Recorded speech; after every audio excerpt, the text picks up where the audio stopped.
Formalizar um negócio é um passo muito importante para garantir a segurança jurídica, acessar crédito, contratar funcionários e até mesmo crescer de forma sustentável. Mas por onde começar? Quais são os passos essenciais para os registros necessários para tornar um seu sonho uma realidade formal? Bom, eu sou Daniel Sakamoto e no episódio de hoje vamos te dar um passo a passo completo para a formalização de um pequeno negócio. Vamos falar sobre as verificações essenciais, escolha do tipo da empresa, registro nos órgãos competentes, obtenção de alvará e muito mais. Então pegue seu bloco de notas, aumente o volume que o episódio já vai começar.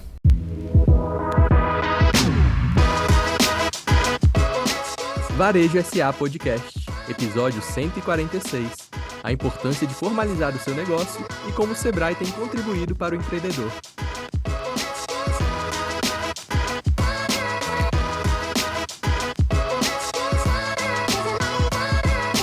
E o nosso convidado de hoje é o gerente de soluções do Sebrae Nacional, Eduardo Curado. O Eduardo já está no Sebrae desde 2011 e já trabalhou em áreas como relações institucionais, comunicação e marketing, políticas públicas, desenvolvimento territorial e hoje está na frente da unidade de gestão de soluções do Sebrae Nacional. Olá, Eduardo, seja muito bem-vindo ao Varejo SA Podcast, tudo bom? Antes de mais nada, agradecer, é um prazer estar aqui com vocês, né? Esse convite aqui muito me honra, vamos colocar assim, né? Para nós do Sebrae, né, ter esses espaços aqui para a gente poder dialogar um pouquinho com o nosso cliente é sempre fundamental, né? E aí só uma informação adicional, também sou empreendedor. Olha! Né? Então acho que eu brinco lá no Sebrae que eu acho que todo funcionário do Sebrae deveria pelo menos vivenciar ao longo de talvez 1 mês, 2 meses, um pequeno negócio para que de fato a gente crie a empatia, né, e a percepção real do dia a dia do nosso cliente, né? Sem dúvida faz diferença, né? Você vive na pele ali o desafio, as dificuldades de empreender. Acho que isso é muito interessante. E o Sebrae, sem dúvida alguma, se não é o principal, com certeza está entre os principais parceiros institucionais, não só da CNDL, mas de todo o sistema CNDL. Conta um pouquinho da sua trajetória no Sebrae até chegar hoje como gerente de soluções. Já passou por várias áreas lá dentro? Legal, Daniel, passei. Eu entrei no Sebrae em 2011, né? Entrei como terceirizado, né? Na verdade, a gente tinha um grande desafio ali, que era organizar uma semana de capacitação para a rede do Sebrae e depois desenvolver um fórum de empreendedorismo também. Na época, né, a partir da minha formação em relações públicas, eu tinha muita experiência em realização de eventos e aí entrei com esse desafio de tocar esses 2 grandes eventos lá no Sebrae, né? E aí, logo na sequência, alguns meses depois, surgiu a oportunidade do processo seletivo, fiz o processo, entrei na área de relações institucionais, né? E ali trabalhei ao longo de 6 anos, né? Logo depois, eu tive uma oportunidade também, a partir de alguns arranjos ali institucionais, fui trabalhar na área de comunicação e marketing, né? Vivenciei a parte de live marketing, que a gente fala que é o marketing de experiência com a marca Sebrae. Né? E aí foi muito bacana, porque eu pude estar ainda mais perto do nosso cliente, né? Entendendo como o cliente experimentava o Sebrae no dia a dia dele, né? E depois, para mim, eu fui numa das maiores experiências da minha vida, que foi quando eu ingressei na área de políticas públicas e desenvolvimento territorial, que foi quando eu tive o primeiro contato, assim, na verdade não o primeiro, mas o contato mais profundo com a Lei Geral 123, a Lei Geral da Micro e Pequena Empresa, né, que é o nosso marco regulatório, né, que trouxe aí diversos benefícios como Simples Nacional, a política do microempreendedor individual, né, e tantos outros, e pude de fato perceber, né, a aplicação e a efetividade de uma boa política pública, né, em todo o território brasileiro. E aí, por fim, né, tive ali nesses últimos... Na verdade, desde 2019 até 2022, eu tive assessorando a diretoria técnica do Sebrae. E aí, desde o ano passado, estou com essa grande oportunidade aí, né, de estar à frente da unidade de gestão de soluções do Sebrae, que é a unidade que hoje administra, né, desenvolve, cura soluções que vão aí para os pequenos negócios e todos os nossos segmentos de público que a gente trabalha no Sebrae. Que legal, legal. Parabéns pela trajetória. Certamente vamos falar um pouco aqui de soluções, mas antes de entrar nessa parte de soluções, é importante a gente chegar naquela questão de quais as principais vantagens do empreendedor se formalizar. O Sebrae ele lida muito ali com os pequenos negócios e a gente sabe que tem muito pequeno negócio que vive na informalidade. Para começar o nosso bate-papo, assim, quais são as principais vantagens e benefícios da formalização de um empresário hoje? Ótima pergunta. Normalmente, quando a gente vai responder esse tipo de pergunta, a gente já vai logo para as coisas mais objetivas, né, da formalidade. Mas eu gosto sempre de trazer uma certa subjetividade nessa resposta, que acho que o grande principal benefício de cara que você tem com a formalização, eu acho que é um pouco da dignidade. Olha. É de você sair um pouco, às vezes, do aspecto da sombra, né, da informalidade, né, de você muitas vezes ser perguntado o que você faz, né? E às vezes você fica naquela, né? O que eu faço? Né? Eu vendo brigadeiros, né? Eu presto serviços para algum lugar, mas sem um CNPJ, sem a formalização dessa empresa, muitas vezes até a sua resposta fica um pouco complicada. Né? Então eu gosto de dizer que o primeiro benefício imediato da formalização é a dignidade, né? É você conseguir trabalhar essa autoconfiança, né? E esse desenvolvimento pessoal que o empreendedorismo, né? Ele ter uma empresa te dá, né? Mas obviamente a gente também tem ganhos objetivos, né? Quando você torna, né, o seu negócio um negócio formal, você primeiro passa a ter a proteção social, né? Você passa a ter direito a seguro-desemprego, a questão de gravidez, né, contribuição de aposentadoria, né, então esses direitos, né, que toda essa questão social te dá a partir da formalização, né, da institucionalização de um CNPJ. Outra questão muito importante é o acesso a crédito, né? Você tem hoje, a partir da formalização de uma pessoa jurídica, linhas de crédito em qualquer instituição bancária, seja ela pública ou privada, você tem linhas diferenciadas, né? Que muitas vezes, como pessoa física, você não vai ter. Certo. Né? Outra questão importante também, emissão de nota fiscal, né? Como pessoa jurídica, você passa a ter a alternativa, né? Na verdade, você passa a ter a possibilidade, né, de emitir uma nota, o que te permite, inclusive, vender não só para a pessoa física, né, eu vender algo para você, Daniel, mas também eu, com a minha empresa, vender para alguma outra empresa, vender para uma pessoa jurídica, né, que necessariamente vai precisar de uma nota fiscal, né? Eu acho que, por fim, o que eu posso dizer aqui também, tem muitos outros, mas eu estou tentando elencar os principais, a questão da segurança jurídica.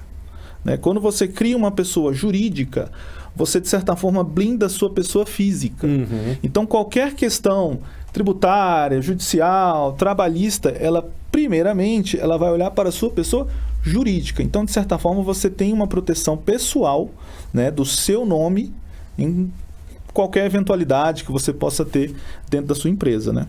Ah, legal. Acho que fica bem claro, né? Os dois aspectos, tanto o subjetivo, que é extremamente relevante, né? A questão da dignidade mesmo, e daquele orgulho próprio, né? Que a pessoa tem de ser realmente um empreendedor, e os aspectos mais objetivos que são evidentes, né? A vantagem de quem está na informalidade de se formalizar. Mas sempre vem aquela questão, tudo bem, eu quero me formalizar, mas não é muito burocrático, não é muito complicado? Como que é o processo em si para o empreendedor que quer partir para a formalização? Legal, olha, ele não é burocrático, principalmente quando você opta pelo regime do Simples Nacional, né, que o próprio nome já diz, né, ele tende a ser muito mais simples do que os outros regimes, como lucro presumido, né, ou lucro real. Né? Quando você opta pelo Simples Nacional, você tem uma série de impostos, né, que já são concentrados dentro de uma única guia de pagamento. Agora, a forma de formalizar ela vai depender de acordo com o porte da empresa que você vai abrir. Né? Hoje nós temos aí principalmente 3 grandes portes, né? 3 tipos de portes. Né? Você tem o MEI, né? o apelidado MEI, que é o microempreendedor individual. Você tem a microempresa, que a gente chama de ME, né? E você tem a EPP, que é a empresa de pequeno porte. Né? O mais fácil de todos esses é o microempreendedor individual. Você consegue fazer o processo em um dia, pelo portal do empreendedor, e você sai com o seu CNPJ na hora. Você já pode ali no mesmo dia estar emitindo nota fiscal. Né? Então é um processo extremamente simples. O processo de microempresa e uma empresa de pequeno porte, ele tem um nível de complexidade maior, né? Mas ainda assim é um processo mais simples do que os outros processos, né? Que você pode eventualmente optar. O porte que você fala é a quantidade de funcionários, de colaboradores, é o faturamento? Como que é definido o porte? É uma mistura de tudo isso, viu, Daniel? O porte, quando a gente fala do microempreendedor individual, você está limitando a empresas, né, que faturam até no máximo R$81 mil no ano. Certo. Né? E você pode ter até um empregado. Então você pode ter um empregado, ele vai ter que ter ali no mínimo um salário mínimo ou o salário piso da categoria, né, daquele empregado. Agora, a microempresa, né, o que acontece depois que o microempreendedor individual eventualmente fatura, né, mais que 81 mil? Ele passa a migrar para um novo regime, para um novo porte de empresa que a gente chama de microempreendedor. Acima de 81 mil anos. Acima de 81 mil, então 81 mil mais né, ele já está classificado como microempresa e esse faturamento ao longo do ano pode ir até R$360 mil. Né? Ele não tem, né, um limite de empregados que ele pode ter, mas obviamente é importante respeitar a saúde financeira da empresa, claro, né, para que ele também não tenha uma quantidade de funcionários muito maior do que a capacidade dele de pagamento, né? Mas não existe esse limite. E você tem, né, a empresa de pequeno porte, que aí a faixa de faturamento, né, ela passa a ser de 361 mil mais até R$4.800.000. Né? Então já é uma margem bem maior para empresas de pequeno porte. Você pode ter uma contratação maior aí também de funcionários, né, contando tanto seletistas quanto estagiários, quanto temporários, enfim. Tá. E esse processo de formalização, ele é igual no Brasil inteiro? Ou ele é regional, estadual? Você acha que tem alguma diferença nisso? Ou, de maneira geral, a legislação brasileira é a mesma no país todo? Olha, para o microempreendedor individual, ele é igual. Né? O processo todo é digital, como eu falei, ele pode fazer, né, dentro do portal do empreendedor, né, e ele sai com o CNPJ dele na hora. São mais de 400 categorias que ele pode estar escolhendo, né, de tipos de profissão, né, e habilidades completamente diferentes. Mas, no caso de uma microempresa, né, e uma empresa de pequeno porte, o processo ele é basicamente o mesmo para ambas, né, o processo de abertura é praticamente o mesmo para ambas. Porém, você pode ter algumas especificidades, principalmente no âmbito estadual, mas também no municipal. Certo. Né? Às vezes, na questão de alguma licença específica, né, que você precisa pegar ali e tal. Mas ele tende a ser o mesmo, mas eventualmente você pode ter ali uma licença, um alvará específico que você tem que trabalhar junto a uma associação comercial dentro de algum estado ou às vezes dentro da prefeitura daquele município, né? Ah, legal. Então, para quem está nos ouvindo aí, é importante checar se existe alguma especificidade do seu estado, do seu município. E a minha dúvida, que eu acho que é de todo mundo que está nos ouvindo aqui, como que o Sebrae pode ajudar numa empresa que está querendo se formalizar? Existe algum tipo de apoio, orientação? De maneira geral, para essa parte de formalização, o Sebrae tem algum envolvimento nisso? Olha, vários. Acho que a gente tem muitas formas, né, de ajudar, né, um empreendedor ou um potencial empreendedor a se formalizar. Né? Ou às vezes regularizar o seu negócio também. Sim. Né? A gente tem muitos cursos hoje, né? Ali hoje eu tenho a oportunidade, como eu falei, de estar à frente da unidade de gestão de soluções, e a gente teve uma preocupação muito grande de adequar a nossa estratégia de oferta de portfólio aos momentos em que cada empresário vive, né, que cada empreendedor vive. Então, basicamente, a gente tem hoje mais de 300 cursos, né, online, onde o cliente pode fazer em qualquer lugar, inclusive pelo telefone celular dele, viu, Daniel? Hoje a gente tem um estudo que aponta que mais de 90% dos brasileiros, né, adultos, tem um celular na mão, né? Um celular próprio, né? Ou seja, tem a oportunidade de navegar e de acessar qualquer coisa que está ofertada dentro do mundo digital. Né? Então, a gente organizou esse portfólio de soluções em 4 grandes momentos empresariais, né? A família, que a gente chama de famílias de solução. A família Comece, para quem quer começar um pequeno negócio. Então, essa é a família, Daniel, ideal, né? Para quem quer eventualmente começar um empreendimento, abrir uma empresa, né? Onde a gente tem ali um conjunto de soluções que vão ensinar, inclusive, cursos específicos por WhatsApp para a formalização de um microempreendedor, uma microempresa, uma empresa de pequeno porte, né? Mas nós temos outras famílias também, para quem, no caso, já tem uma empresa, né, e quer aperfeiçoar o seu negócio, que é o que a gente chama de família Faça, né? Faça um bom fluxo de caixa, né? Faça um bom marketing digital. É aquele básico dos dias atuais, né? Exatamente, exatamente. A gente tem uma outra família muito bacana que trata uma coisa que muitas vezes a gente não fala. E eu trouxe no início da minha primeira resposta sobre os benefícios de ser um empreendedor. Que é quando a gente trabalha o intraempreendedorismo. Né? Ou seja, são comportamentos que o empreendedor precisa desenvolver para melhorar mais, né, e cada vez mais o seu negócio e as suas habilidades empreendedoras, as suas habilidades pessoais. E a gente chamou essa família de soluções de família Seja, né? Então, quando você entrar ali no nosso site e olhar os nossos cursos, você pode procurar esses cursos como família Seja. E, por fim, nossa última família, família Alcance, que é para aquele MEI que quer se tornar uma ME, né? Ou seja, microempreendedor individual que quer crescer e tornar-se uma microempresa e poder faturar até 360 mil. E também para aquele empreendedor, né? Aquele microempreendedor que quer crescer e entrar no patamar de uma empresa de pequeno porte, poder faturar até 4 milhões e 800 reais. Então, a gente tem a família Alcance, que é para quem quer alcançar novos resultados, né? Então, comece, seja... Faça e alcance. Muito bem. Muito bem. E isso tudo está disponível para quem quiser saber mais no próprio site do Sebrae? No próprio site do Sebrae. Então, você pode digitar lá sebrae.com.br, ou se você já quiser ir direto para a página dos cursos online, você pode digitar sebrae.com.br/cursos online. Está tudo disponível, inclusive você consegue categorizar lá. Caso você queira buscar a família ideal, você já consegue clicar na família que você quer consultar os cursos e você acessa por ali. Posso te dizer com certeza, viu, Daniel, que 99% das nossas ofertas de curso hoje são gratuitas. Tá? Olha, que legal, que legal. Bom, não há dúvida de que o Sebrae é uma referência quando a gente fala de cursos de empreendedorismo. A gente sabe, a gente acompanha pelo Brasil inteiro as iniciativas do Sebrae, mas muito além de curso, o Sebrae tem outros programas que dão suporte e apoio para o micro e pequeno empreendedor. Certamente você vai conseguir explicar para a gente aí quais são as famílias ou os grupos de suporte de programas que vocês têm, né? Legal, temos sim. Além de todas essas dinâmicas, né, de cursos e capacitações digitais que a gente falou, nós temos também as nossas agências, né, que estão ali 100% à disposição do empreendedor brasileiro.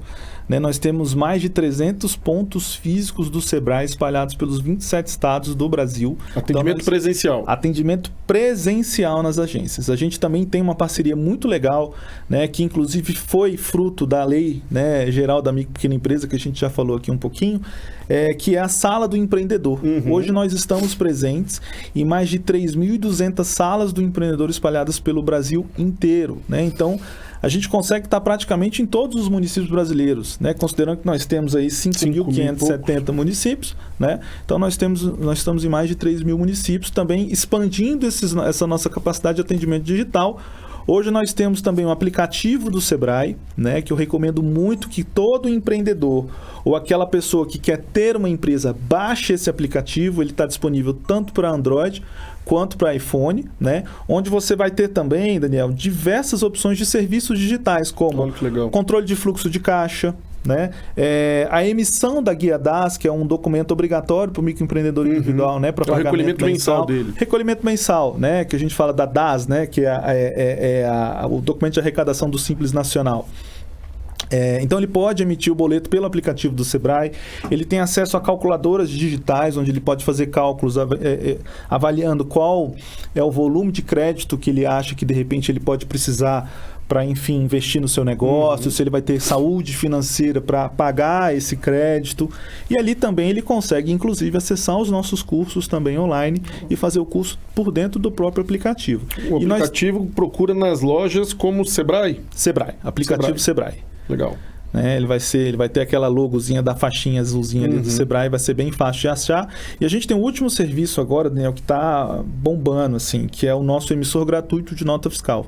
O Sebrae disponibilizou um emissor gratuito, né? Desde o ano passado a gente está com esse emissor publicado. Tem sido um sucesso, interface super simples, ele é 100% gratuito.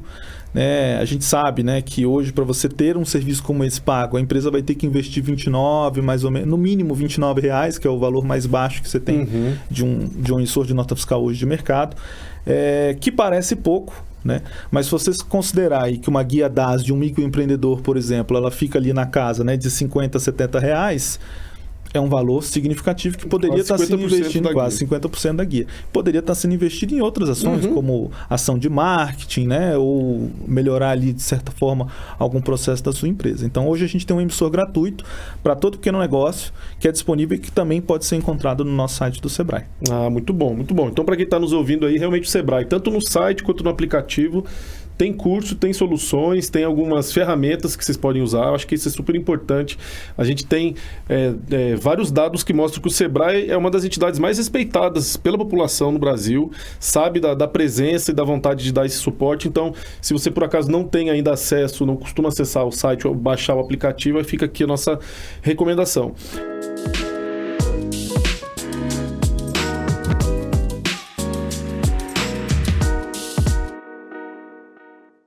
Queria conversar um pouquinho agora, Eduardo, com você sobre os desafios principais que tem aí para quem quer empreender no Brasil. A gente começou aqui falando da formalização, os riscos de você não se formalizar, os benefícios de você se formalizar, e pelo visto a formalização não chega a ser um desafio. Está simples, está fácil, os processos estão menos burocráticos. Mas certamente há outros desafios aí do microempreendedor que o Sebrae deve olhar para isso todos os dias, deve ter projeto, deve ter análise, deve ter iniciativa para tentar superar um pouco disso. Fala para a gente o que vocês entendem hoje que são os principais desafios do microempreendedor brasileiro.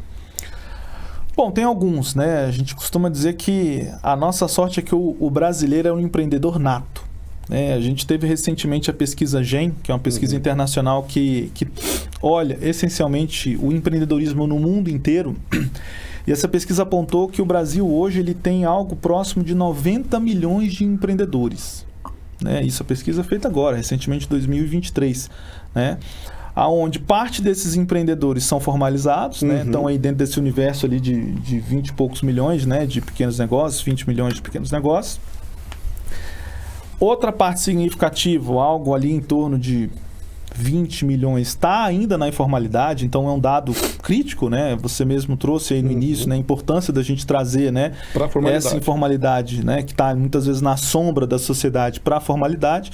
E você tem outros 40 milhões que querem empreender em algum momento da vida, Hoje empreender no Brasil já é o segundo maior sonho do brasileiro. Ele só perde para casa própria, Então isso é muito significativo, Mas a gente sabe que ainda é um desafio. A burocracia, apesar de estar muito mais simples, ainda é algo muito crítico.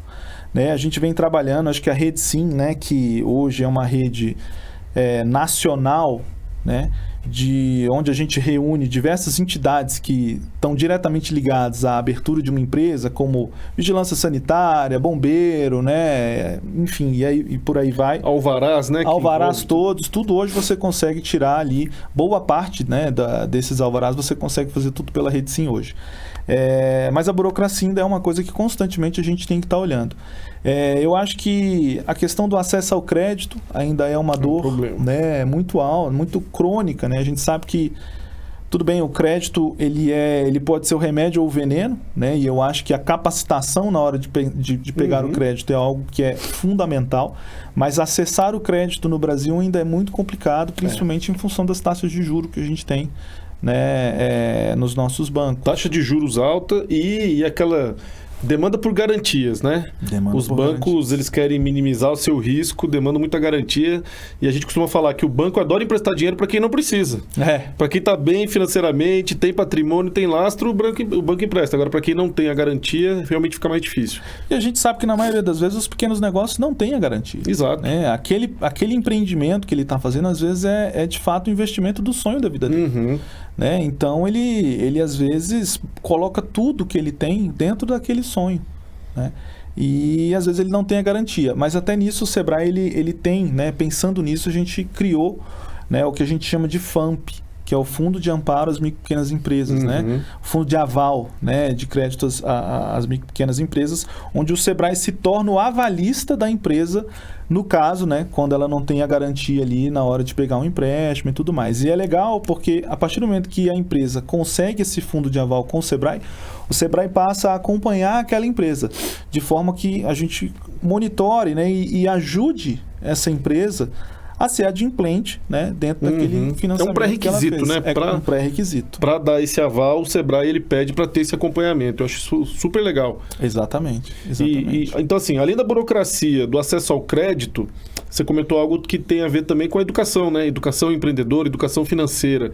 Essa parte de qualificação do empreendedor é muito latente como desafio e vocês oferecem esses cursos e as soluções sempre voltadas nesse sentido, né? Exatamente. A gente sabe que muitas vezes, né, a gente tem aqui no Brasil é muito comum aquele empreendedorismo por necessidade, né? Às vezes uma pessoa que perdeu um emprego, né? A gente teve a pandemia recentemente que acelerou muito, né, esse processo de abertura de empresas. Só para a gente ter uma noção, nos últimos 3 anos foram mais de 5 milhões de microempreendedores individuais formalizados no Brasil. E a gente sabe que boa parte desses MEIs, né, que a gente chama, recorreram ao empreendedorismo por uma falta de alternativa, né, por uma necessidade. O que não quer dizer que ele não pode prosperar naquilo, pelo contrário. Agora, é importante saber que, seja qual for o motivo, né, que levou aquela pessoa, né, aquele indivíduo, aquele cidadão, aquela cidadã a entrar no mundo do empreendedorismo, é essencial que ela se capacite para aquilo. Né? Que ela entenda o negócio que ela está entrando, que ela conheça, né, aquele mercado, que ela entenda e pesquise a concorrência, né, que ela entenda ali qual é a dinâmica econômica necessária para que aquele tipo de negócio prospere. Né? Então, esse conhecimento e essa educação independe do motivo para o qual você resolveu empreender, seja por necessidade ou por oportunidade. Mas a educação e a capacitação contínua, ela é um pré-requisito fundamental e que ajuda 100% dos negócios, independentemente de qual seja o desafio que vai colocar diante dele. E está cada vez mais fácil, mais acessível. Se você quer se qualificar, se capacitar, tem muito curso disponível, a maioria é gratuito. A internet facilitou muito esse processo, né? A pessoa consegue de casa, do celular, ter acesso à informação e ter muito mais aquela vontade, aquela disponibilidade do que o acesso em si. E também tem aquela questão de o ambiente de negócio está mudando rapidamente e não adianta você querer continuar fazendo sempre aquilo que você fez. Às vezes o que te trouxe até aqui não é o que te vai levar para o próximo passo, né? Então, o Sebrae está antenado a essas mudanças no ambiente de negócio. O Sebrae tem ali alguma espécie de acompanhamento de tendências, essa parte de entender a digitalização rápida do setor de comércio, do setor de serviços. Vocês têm essa visão de que está mudando rápido e como vocês têm acompanhado isso? Sem dúvida. O mercado, né, Daniel, ele está cada vez mais dinâmico, né? As necessidades das pessoas, a oferta de solução, a oferta de produto, de serviço, ela está cada vez mais globalizada, né? A gente vê aí essa coisa, né, das lojas chinesas, né, que acabam concorrendo muito com os nossos produtos locais, né? E esse dinamismo advindo da inteligência artificial, que é uma coisa que está muito forte, né? E cada vez mais cada vez menos burocrática, né? Cada vez mais acessível às pessoas, né? E a gente precisa estar muito antenado nisso, né? A gente desenvolveu algumas soluções novas, né, dentro do nosso portfólio que podem ser acessadas nesse ambiente dos cursos online que a gente falou, já estão divididas nas famílias de produto, onde a gente olha muito para isso. A gente tem um produto novo que a gente criou, né? Na verdade, ele não é tão novo, ele veio da pandemia, mas cada vez mais a gente vem aperfeiçoando, que é o que a gente chama de Up Digital. Né? E é bacana que o Up Digital a gente consegue fazer e personalizar ele de acordo com a característica de cada turma que a gente vai montando.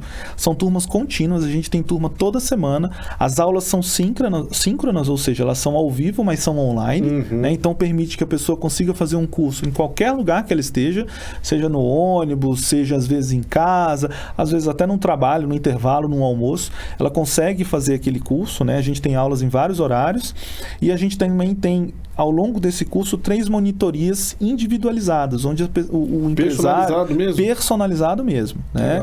E aí é criado, inclusive, quando a pessoa se cadastra, a gente cria uma turma no WhatsApp, então imediatamente ela já consegue desenvolver network com outras pessoas com negócios parecidos ou complementares com os negócios que aquela pessoa tem. Né? Então é uma solução nova que a gente desenvolveu, ela está bombando. Assim, o nosso NPS, né, que é o índice de recomendação daquela solução por quem já fez, ele é acima de 90%. Olha aí. Né? Então a gente faz com que as empresas, né, o Up Digital, ele tem uma pegada mais de marketing, ou seja, a gente ensina com que qualquer que seja a empresa, o tipo de negócio que você tenha, que você consiga se posicionar melhor, né, e vender mais num mundo de cada vez mais digital, como você falou. Ah, bacana. A digitalização, durante um tempo, ela foi um grande diferencial dos negócios. Hoje em dia não é diferencial, hoje em dia é pré-requisito. Exatamente. Não dá mais para falar de sucesso, especialmente no varejo, que é a nossa área, sem que exista ali uma visão, um olhar, uma atuação específica para o mundo digital. Exatamente. E a tecnologia, que já foi uma barreira, já foi uma dificuldade para o empreendedor, está cada dia mais fácil, mais barata, mais acessível. Então, acho que trazer essas iniciativas e colocar à disposição do empreendedor é fundamental. E o Up Digital, vocês atendem de diversos segmentos? Diversos segmentos, de moda ao comércio varejista, a serviços de beleza, enfim, tem praticamente ali todos os principais setores econômicos, né? Comércio, serviço, indústria, né? E agro, inclusive, né? E espalhados por diversos segmentos. Aí eu consigo te dizer pelo menos uns 15 segmentos que estão contemplados hoje dentro do Up Digital. Bom, quem nos acompanha, nosso público aqui é de diversos segmentos, portes variados também. Acho que é interessante dar uma olhada.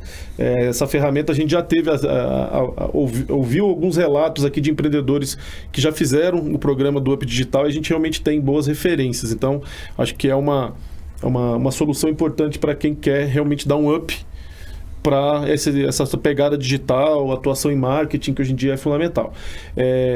Com relação ao empreendedorismo brasileiro em relação ao empreendedorismo de maneira geral no mundo. Eu sei que o Sebrae também tem esse olhar, né, de índices de empreendedorismo. Você falou que o brasileiro ele é um empreendedor por natureza. Como que você conseguiria diferenciar hoje em que estágio que a gente está de ambiente de negócio para empreender no Brasil? Temos muito ainda a melhorar, melhoramos recentemente. Como que está o nosso estágio de ambiente de negócio em comparação com outros países?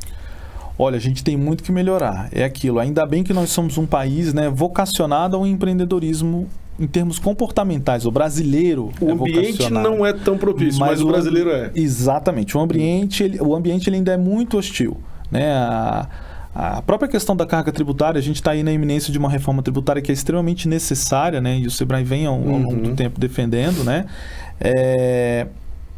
Mantendo, inclusive, os benefícios, né? Que são benefícios constitucionais, né? Ou seja, estão previstos na nossa Constituição em benefícios diferenciados para o pequeno negócio, né? Por isso a lei geral e tudo mais. Então a gente também está mantendo, né? Procurando cada vez mais manter isso, inclusive dentro da perspectiva da reforma tributária. E a gente atua junto com vocês nessa demanda. Sem dúvida, a CNDL é parceiraça nossa, tanto na perspectiva nacional quanto na perspectiva dentro dos estados também. Né? É uma garantia constitucional, né? Esse tratamento diferenciado. Exatamente. E aí a gente ainda está, né? O brasileiro, ele é um empreendedor nato, mas o ambiente ainda é muito hostil. A gente tem que melhorar muito. O Brasil ainda figura ali melhorou nos últimos anos, mas ainda foi uma melhoria muito tímida, perto do potencial, né, de país que a gente tem. Né? Nós somos hoje, acho que a sexta ou quinta, salvo engano, né? Não me lembro direito. Em termos de PIB, né? Sexta ou sétima. Sexta ou sétima economia global. Né? Os pequenos negócios hoje, para você ter uma ideia, eles representam algo próximo de 94% dos empreendimentos no Brasil. Né? Nós fomos responsáveis, quando eu digo nós, porque eu me insiro dentro desse contexto, né, de pequeno negócio. No ano passado, 8 em cada 10 empregos formados vieram do pequeno negócio. Olha aí. Né? Então, responsável por 80% dos empregos formais no Brasil. Né? Mas a nossa participação do PIB ainda é baixa. Nós temos hoje participação de algo próximo de 30% no PIB brasileiro. Né? Quando a gente compara com países, né, como Estados Unidos, Alemanha, Japão, a participação do PIB dos pequenos negócios ela é acima de 40%, em alguns lugares acima de 50%. Né? Então a gente entende que a gente tem uma capacidade de melhoria aí muito grande, né? Não só na questão da ambiência, né? Na melhoria dessa ambiência, mas também em relação à questão do acesso ao crédito, como a gente já falou, que é quase que uma premissa necessária, né, para o desenvolvimento desses pequenos negócios, porque é aquilo, para ganhar dinheiro você precisa colocar dinheiro, você precisa investir. É um investimento. Não tem jeito, é um investimento. Mas a gente sabe que também tem uma oportunidade aí de aumento de produtividade desses pequenos negócios muito grande. E aí entra muito a nossa responsabilidade, né, tanto do Sebrae quanto da CNDL, de poder fazer com que esses pequenos negócios sejam cada vez mais produtivos, ou seja, que eles consigam vender e faturar cada vez mais a um custo cada vez menor. Eficiência operacional ainda é uma lacuna grande que é uma oportunidade, né, para que o país consiga se desenvolver melhor, investir nisso. Crédito depende muito do sistema financeiro, a questão de legislação tributária e trabalhista. A gente sabe que o Congresso é a rotina do Congresso no dia a dia, são batalhas aí que são difíceis de se transpor. Agora, a eficiência operacional talvez seja algo que esteja mais próximo da gente conseguir tratar, inclusive falando de Sebrae e de CNDL, que atuam diretamente com o empreendedor. Você acha que esse é um bom caminho para a gente melhorar aí esse ambiente de negócio no Brasil, a qualificação do empreendedor? Sem dúvida, porque esse é o caminho que está 100% na nossa mão. Né? E a gente sabe que pela vocação, como a gente falou, do empreendedor, vontade ele tem. Agora, preciso ter a consciência de que ele precisa estar se capacitando constantemente. Né? E, obviamente, da nossa parte, está sempre procurando ofertar aquilo que é mais relevante para o negócio dele, seja qual for o setor escolhido.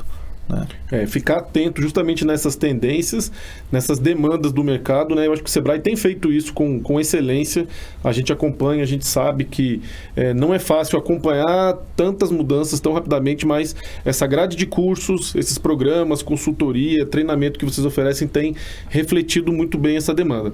E o que você vê pela frente aí de novidades, projetos, iniciativas que o Sebrae está para lançar ou vai investir, ou o que o Sebrae quer dar de destaque da sua atuação, especialmente agora nesse segundo semestre do ano, que a gente sabe que estamos aí com a expectativa de melhorar as condições do país em termos de PIB. O emprego está bom, mas o PIB ainda estamos com dificuldade. O que você vê que o Sebrae está investindo e qual vai ser a bandeira do Sebrae para esse segundo semestre?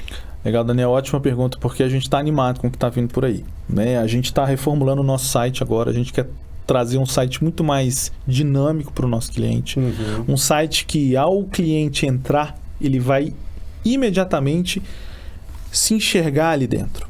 Né? A gente está com vários parceiros, a gente está investindo muito em conhecer cada vez mais o nosso cliente para ofertar uma experiência literalmente personalizada para ele. Legal. Tanto por meio do nosso portal, por meio do nosso aplicativo, que a gente também está reformulando ele em diversas frentes, né? As nossas agências, a gente está aperfeiçoando cada vez mais, e a ideia é que a gente crie uma experiência única para o nosso cliente, independentemente de qual seja o canal que ele resolva nos contactar, seja um canal presencial ou um canal digital. A gente imediatamente vai identificar e entender minimamente qual é a necessidade que aquele cliente tem. Então a gente está investindo muito nessa parte de conhecer verdadeiramente cada vez mais o nosso cliente. A gente está com alguns projetos bem estruturantes relacionados à incorporação da inteligência artificial, tanto no que diz respeito à nossa produtividade do Sebrae, para entregar melhor para o nosso cliente as melhores alternativas, as melhores soluções, os melhores serviços, os melhores produtos, os melhores conteúdos. Mas a gente também está investindo muito em disponibilizar para os nossos clientes as melhores alternativas de implementação da inteligência artificial nos negócios, né? Nos seus respectivos empreendimentos. Então a gente está adotando algumas interfaces a partir de algumas, né, IAs que já estão aí, né, já são conhecidas nossas aí globalmente, para que a gente consiga verdadeiramente ser a casa do conhecimento do empreendedorismo brasileiro. Então, quando o empreendedor tiver qualquer dúvida que seja, por melhor que sejam essas outras plataformas, Google, ChatGPT, tudo, a primeira que ele vai pensar é o Sebrae. O Sebrae quer ser referência nisso também. Quer ser referência nisso. Legal. A gente quer verdadeiramente ser a casa do conhecimento, da informação, né, das políticas públicas para os pequenos negócios no Brasil. Então a gente está com muita coisa, muito projeto, e aí já a partir do ano que vem a gente já quer lançar tudo isso. Então a partir de 2025 os clientes do Sebrae podem se preparar, porque certamente eles vão conhecer um Sebrae ainda melhor. Ah, que legal. E isso que você falou realmente está super sintonizado aí com a realidade, né? Você personalizar ainda mais a experiência do seu cliente, que são os micro e pequenos empresários. É tudo que a gente fala que o varejo precisa fazer. O varejista precisa personalizar cada vez mais a experiência do consumidor. E no caso de inteligência artificial, não existe hoje em dia outro tema tão falado no mundo. O difícil hoje é como tangibilizar, como efetivamente colocar ele a serviço de oferecer eficiência operacional. Então, realmente, o Sebrae está com essa visão e vem para entregar isso para o empreendedor brasileiro, sem dúvida alguma. A gente fica animado e ansioso, porque realmente, se o Sebrae está envolvido, a gente sabe que o resultado tende a ser positivo. Bom, e agora já encaminhando aqui para a parte final da nossa conversa, queria que você deixasse aqui um recado para esse empreendedor brasileiro. Primeiro, para aquele que ainda está na dúvida sobre se deve formalizar ou não, Queria que você desse aquele incentivo, né? E também para aqueles que se formalizaram e estão buscando crescimento aí, quais são os principais caminhos que o Sebrae indica para quem está aí com esse ânimo de empreender e buscando aí uma melhoria nos seus negócios? Legal, eu acho que em relação à formalização, a primeira coisa que eu falo, né, para quem ainda não se formalizou é formalize-se. Como a gente falou no início, os benefícios da formalização eles vão muito além das questões objetivas, né? Que a gente já citou aqui, acesso a linhas melhores de crédito que vão te permitir crescer, né? Emissão de nota fiscal, bancarização mesmo, tudo, né? Mas tem uma questão que ela é maior que tudo isso, na minha opinião, que é a questão da autoconfiança. Você dizer que você é um empresário, né? Que você é uma pessoa que teve a capacidade de sonhar e concretizar esse sonho, né? Tangibilizar, né? Dar concretude a esse sonho, eu acho que é algo ímpar, né? Que mexe, né? Ali dentro com a gente. A gente vê hoje em dia, né? Tantas questões, né? Emocionais que estão sendo, né? Explodidas aí, depressão e tudo, e a gente sabe a capacidade que o empreendedorismo tem de fazer com que o indivíduo desenvolva ele próprio. Então, acho que essa questão da formalização traz um amor próprio, uma questão muito maior do que qualquer outra coisa objetiva, que também são muito importantes, né? E para aquele que já está formalizado, né, e quer crescer, quer continuar se desenvolvendo, primeira coisa que eu falo é não desista do seu sonho, né? Eu, como empresário, né, eu tenho 2 empresas aqui em Brasília, né, e um restaurante, uma cafeteria, e a gente sabe que no dia a dia as coisas tendem a te puxar para trás. Né? A realidade do empresário, a gente poderia estar falando aqui de uma série de coisas boas que o empreendedorismo traz e que de fato traz, mas a gente sabe que a realidade também é muito dura. Né? A gente tem conta para pagar, a gente tem funcionário que às vezes não vai, a gente tem que ficar correndo atrás, às vezes a gente tem que ir para o caixa para poder fazer a venda, porque um colaborador ali teve algum problema, o ônibus que ele estava entrou em greve, né? E aí você tem ali o vizinho que está com a música alta e você precisa ali, né, falar com ele, enfim. Então, a gente sabe que o dia a dia é cruel, né? E você tem conta que está o tempo todo chegando e às vezes um dia, né, um mês que às vezes você não sabe nem identificar o porquê. Né? Mas o seu restaurante ou o seu negócio ou a sua loja, o seu salão não performou tão bem, né? Mas saiba que você não pode desistir desse sonho, né? Existem questões que são circunstanciais, né? E que a gente não pode se acomodar também em função delas, né?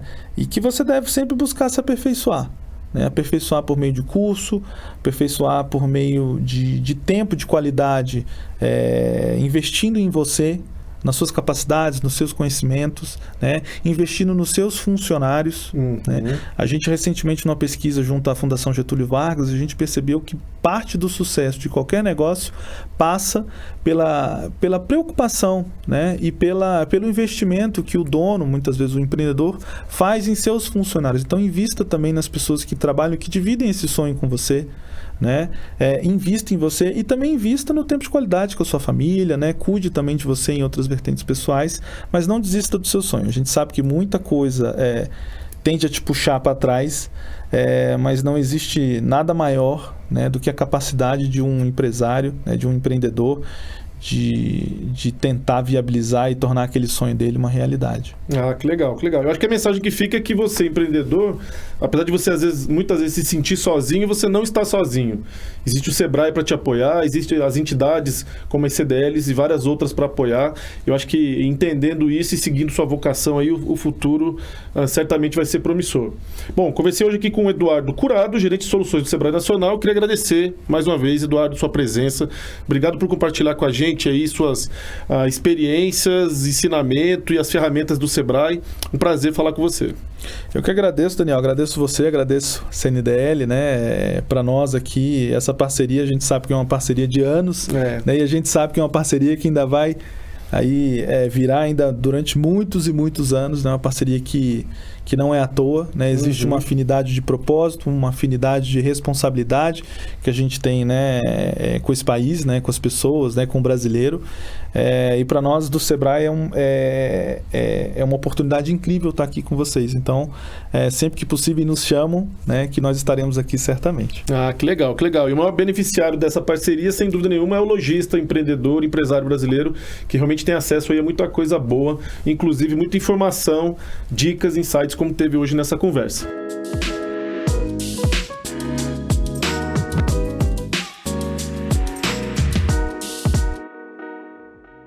Bom, e a gente fica por aqui, muito obrigado por acompanhar. E não deixe de curtir, compartilhar o episódio e de se inscrever no nosso canal para ser notificado quando o próximo programa for ao ar. Na semana que vem tem mais, um abraço e boas vendas.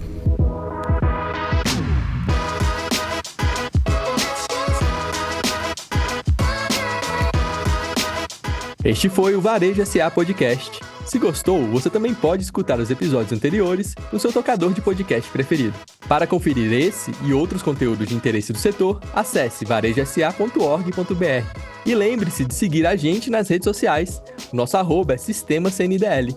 Já no YouTube, procure por Varejo SA Podcast para nos encontrar.